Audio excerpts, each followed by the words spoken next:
ఒక చిన్న గ్రామంలో ప్రతాప్ మరియు అధాని తల్లి ఒక అరుదైన గుర్రంతో కలిసి నివాసితుండేవాడు. అమ్మా, నన్ను క్షమించు. నేను నీకు అనారోగ్యమైనా కూడా ఏమీ చెయ్యలేకపోతున్నాను. నేను కట్టెలు అమ్మి తెచ్చిన డబ్బుతో మన ఇల్లు గడవడమే కష్టంగా ఉంది. అరే గోలు, మనం ఆ పిసినారి ధనపాల్ దగ్గర తీసుకున్న అప్పుకు మన జీవితం మొత్తం వెట్టిచాకిరీ చెయ్యాల్సి వస్తోంది.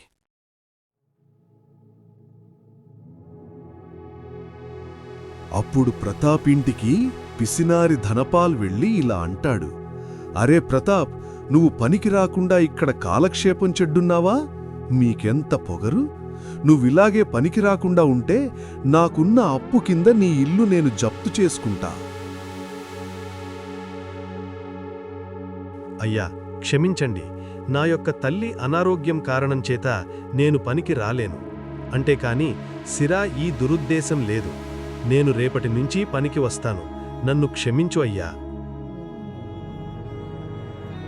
నాయనా ప్రతాప్, నేను బాగానే ఉన్నా. నువ్వు ఈ ధనపాలింటికి పనికి వెళ్ళు, లేదంటే వాడు మన ఇల్లు జప్తు చేసుకుంటాడు. దయచేసి నువ్వు పనికి వెళ్ళు. సరే అమ్మా, నేను నువ్వు చెప్పినట్టు రేపటి నుంచి పనికి వెళ్తా. నువ్వు ఏమీ కంగారు పడకమ్మా, నువ్వు నిశ్చింతగా ఉండు.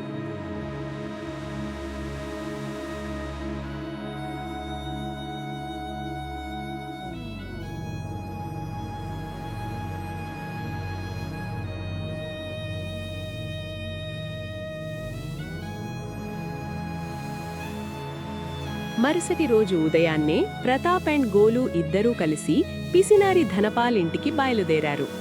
అప్పుడు వారికి మార్గమధ్యలో గ్రామం యొక్క వ్యక్తి కలిసి ఇలా అంటాడు. ప్రతాప్, ఉదయాన్నే నువ్వు ఈ గోల్ని తోలుకొని ఎక్కడికి వెళుతున్నావు? అమ్మ ఆరోగ్యం బాగుందా? చెప్పు. కాక నేను సెట్ ధనపాలింటికి పనికి వెళుతున్నా. నా యొక్క గోలుని తీసుకొని వెళ్ళి కట్టెలు కొట్టుకురావడానికి అని ప్రతాపు బదిలిస్తాడు. ప్రతాప ధనపాల్ దగ్గర ఎవరైనా పనిచేస్తే వాడు పెట్టే చిత్రహింసాలకి ప్రాణాలు కోల్పోతారు. జాగ్రత్తగా ఉండు.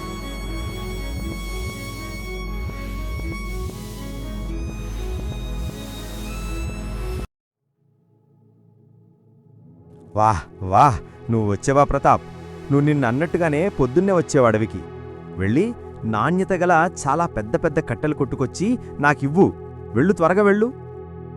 అయ్యా జమీందారు గారు, నేను ఎలాగైనా కష్టపడి మీ యొక్క అప్పు తీర్చాలి కదా, అందుకని నేను రాకుండా ఉండలేను.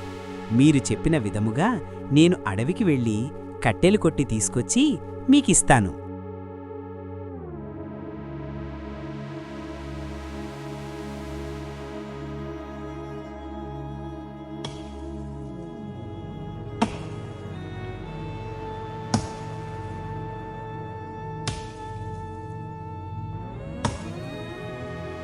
ధనపాల్ చెప్పినట్టు ప్రతాప్ అడవికి వెళ్ళి నాణ్యత గల కట్టెలు కొట్టడం ప్రారంభించాడు.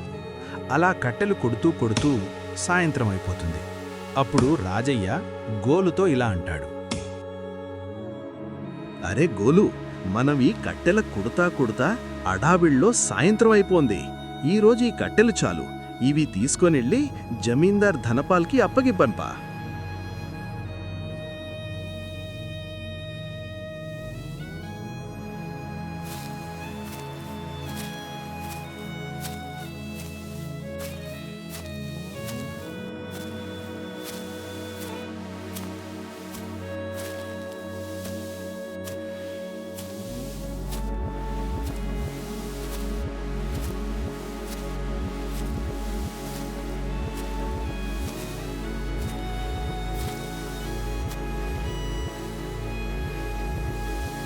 రారా ప్రతాప్, చాలా ఆలస్యంగా వచ్చినావు. అయినా కూడా పర్వాలేదు.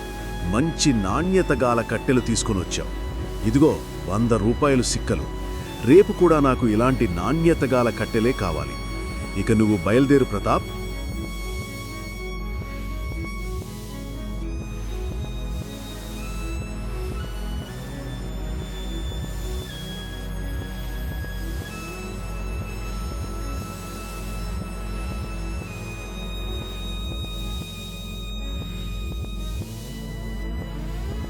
అరే జమీందార్ గారు, ఇంత మంచి నాణ్యత గల కట్టెలకు మీరు ఇంత తక్కువ సిక్కలా? ఇది చాలా అన్యాయం. నీకేమి తెలుసు? అయ్యా, వాళ్ళు నాకు అప్పు ఉన్నారు. ఒకవేళ వాడికి నేను ఎక్కువ డబ్బులిస్తే వాడు నా అప్పు త్వరగా తీర్చివేస్తాడు. అది నాకు పిసినారి ధన్పాలిచ్చిన డబ్బుతో ప్రతాప్ వాళ్ళ తల్లికి ఆయుర్వేద గుళికలు కొనుక్కుని ఇంటికి బయలుదేరాడు.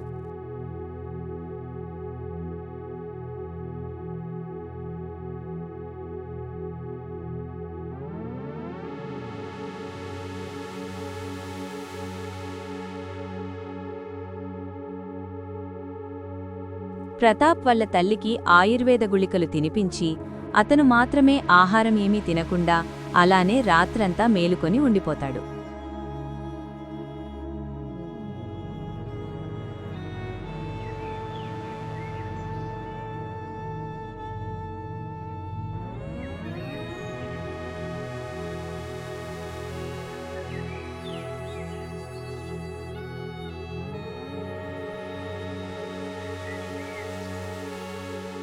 మరుసటి రోజు ఉదయాన్నే ప్రతాప్ గోలుతో కలిసి నెమ్మదిగా ధనపాల్ ఇంటికి బయలుదేరి వెళ్ళతాడు.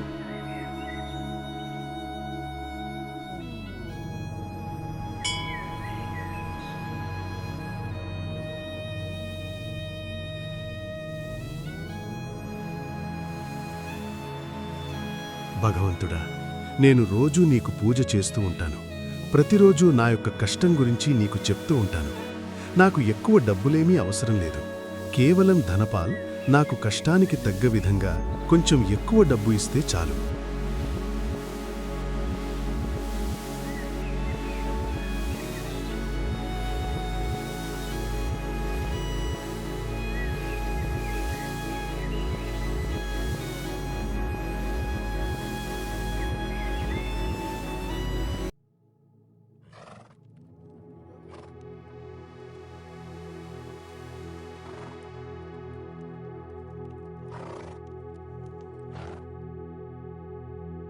అరే గోలు, చూడ్రా, ఈ అడవి ఎంత దట్టంగా ఉందో చూడ్రా. ఈ అడవి చూడటానికి చాలా భయంగా ఉంది. ఇంకా అడవిలో ముందుకు వెళ్లే పెద్దీ ఇంకా ఎన్ని అపాయాలుంటాయో ఏమో గోలు. మనం జాగ్రత్తగా ఉండాలి.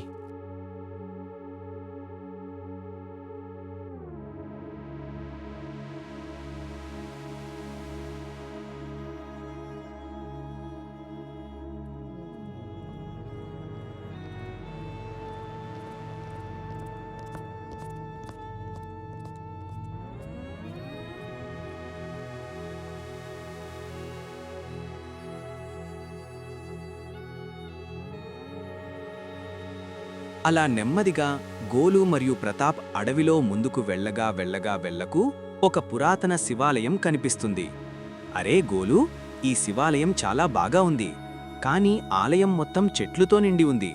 నువ్వు ఎక్కడా ఉండు, నేను వెళ్ళి మొత్తం శుభ్రపరచి వస్తాను. నువ్వు ఎక్కడికి వెళ్ళకు, ఇక్కడే ఉండు.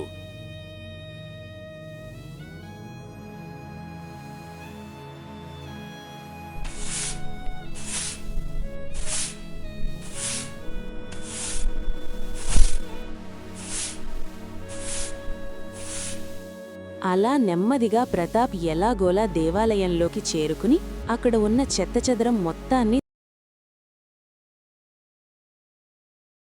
మహాదేవా, నేను రోజూ నీకోసం ప్రార్థిస్తూ ఉంటాను. దేవుడా, కనీసం నాకు ఆ ధనపాల్ ఈ కట్టెలకు ఎక్కువ ధనమిచ్చేగా, అయినా నన్ను ఆశీర్వదించండి.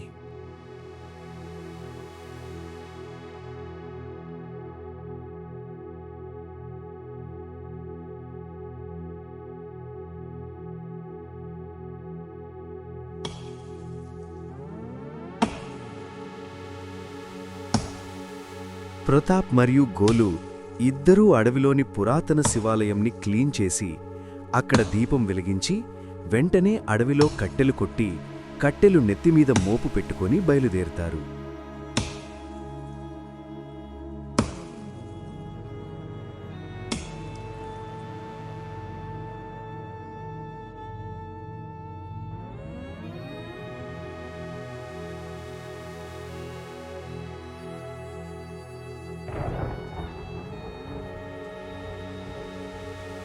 అలా కట్టెలు తీసుకొని అడవిలో గోలు మరియు ప్రతాప్ వెళుతుండగా ఒక్కసారిగా ఉరుములు మెరుపులతో కూడిన వర్షం కురవడం ప్రారంభమవుతుంది.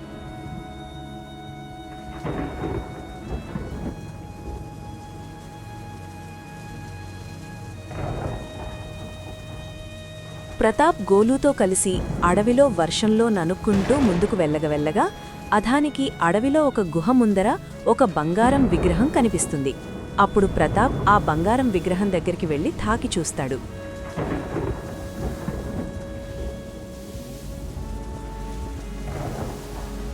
నేను అదృష్టం యొక్క దర్వాజను, నేను నీ యొక్క దురదృష్టం నీ దూరం చేస్తాను. ఆ బంగారు విగ్రహం మతలాడటం చూసి రెగ్గోలు, ఈ విగ్రహం మాట్లాడుతుంది, ఇది మాయశక్తిలాగా ఉంది, పరిగెత్తు అని ప్రతాప్ భయపడి పరిగెత్తాడు. అరే ప్రతాప్, భయపడకు, నేను అదృష్టం దేవతని, నేన్నీకు సహాయం చేస్తాను. భయపడి పారిపోకు, నేను నీ యొక్క కష్టాన్ని దూరం చేస్తా. ఆగు అక్కడనే.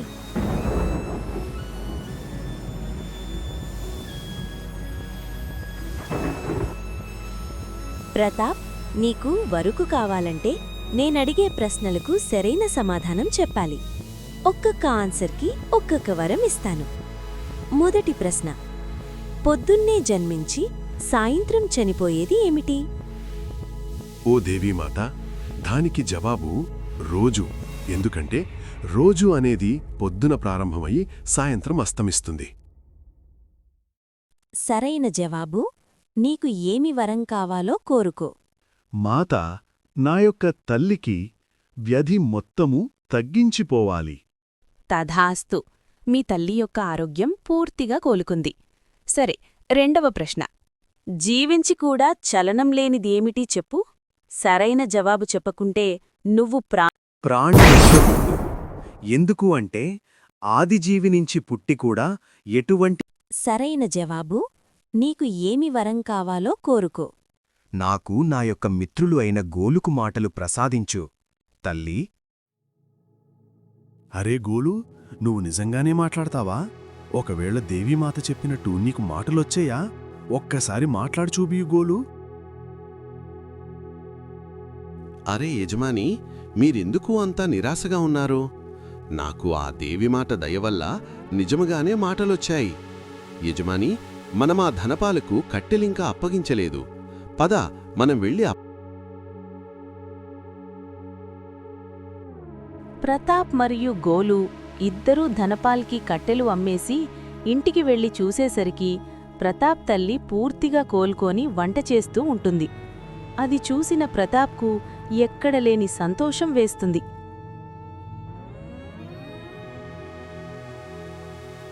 యజమని, మనం ఎన్ని రోజులు ఇలా కట్టెలమ్మి ఈ కొంచెం డబ్బుతో ఆ ధన్పాల్ అప్పు తీరుద్దని చెప్పు. మనం ఆ దేవీ దగ్గరికి వెళ్ళి మనం ఎర్రచందనం దొంగలడిగి కోటీశ్వరుడైపోదాం పదా. గోలు చెప్పిన విధముగా ప్రతాప్ దేవి మా దగ్గరికి వెళ్ళి ఇలా అంటాడు, ఊమత్తా, దయచేసి నాకు కొన్ని ఎర్రచందనం దొంగలు ఇవ్వు. నువ్వు అడిగే ఎటువంటి ప్రశ్నకైనా నేను జవాబిస్తాను. నైనా ప్రతాప్, నేను అడిగిన ప్రశ్నకు సరైన సమాధానం చెప్పినావు. అందుకని నీకు నేను ఈ ఎర్రచందనం దుంగలను వారంగా ఇస్తున్నా. వీటిని తీసుకుని వెళ్ళు.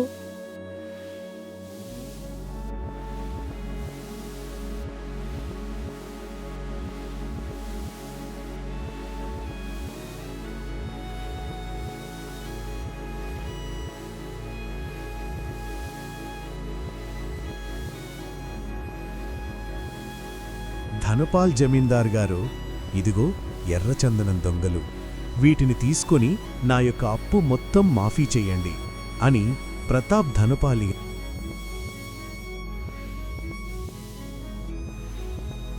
అరే ప్రతాప్, నువ్వు తెచ్చిన ఈ ఎర్రచందనం చాలా విలువైనది. దీంతో నీ అప్పు మొత్తం మాఫీ చేస్తున్నా, వెళ్ళు అని అంటాడు ధనపాల్.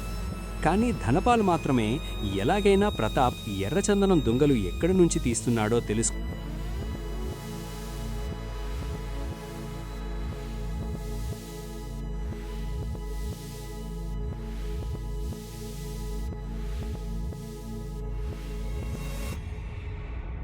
ఒకరోజు పిసినారి ధనపాల్ ఎలాగైనా లోపం చందనం రహస్యం తెలుసుకోవాలని అనుకోని ప్రతాప్ వెనకాలే వచ్చి ఒక చెట్టు వెనక దాక్కోని మొత్తం గమనిస్తుంటాడు.